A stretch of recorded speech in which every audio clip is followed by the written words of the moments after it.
this delicious pork tenderloin. It's stuffed, wrapped in bacon, and it's worth every step. So I started by pounding a pork tenderloin, a whole tenderloin, really, really flat. Now I'm going to season the pork with salt and pepper. And then I'm basically going to put a filling on top. So it starts with cream cheese, and I've been softening this for a couple of hours, so it's pretty soft. I'll just put it face down and just kind of spread it all the way to the end. And you want to leave quite a rim on either side. And then pesto comes next, 1/4 cup. I'll just plop it right on there.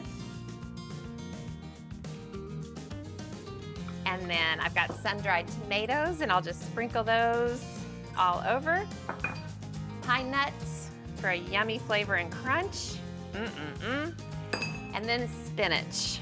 This is really a pretty filling for the pork tenderloin. Okay, so I'm gonna start rolling it and try to get it into a neat roll. Wish me luck. I'll pull up the side closest to me, and then as I roll it, I'm just gonna try to keep it super tight so all that filling kind of stays right in the center.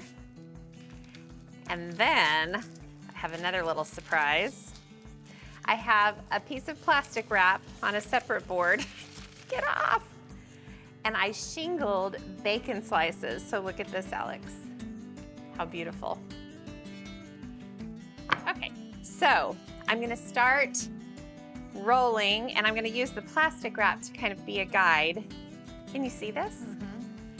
And as I roll it, you can see that the bacon is totally encasing the pork.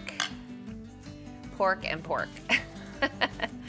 Delicious. This is a really great recipe, and you can make it, you know, it's really not too complicated that you can't make it for family, but it's really good for company. Okay, I'm gonna take the plastic wrap out from underneath, and then I just need to tie twine around the pork just to keep everything really tight.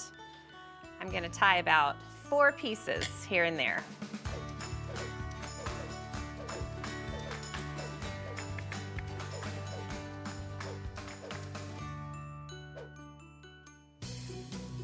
Now I'm gonna put this onto a sheet pan, and then I'll just put this into the fridge and let it chill until dinner time. And when I'm ready to bake it, I'll put it in a 400-degree oven for about 45 minutes. But we don't have to wait that long right now. I'm gonna put this in the fridge, go wash my hands, and then I have a surprise for you. Okay, my hands are clean, cutting board's clean. I did a little cleanup job. And look at this. I actually made one earlier just so I could show you how wonderful this is. Look, Alex. Look at the bacon, how beautiful it turned out. And you know we have to cut into this, right? Oh yeah. Come in here. I'm gonna turn this way so you can see. You can snip off the little pieces of twine, but I can't wait that long. I gotta show you. Second piece is always prettier. Wow, look at that. That ooey gooey cream cheese and the spinach, look.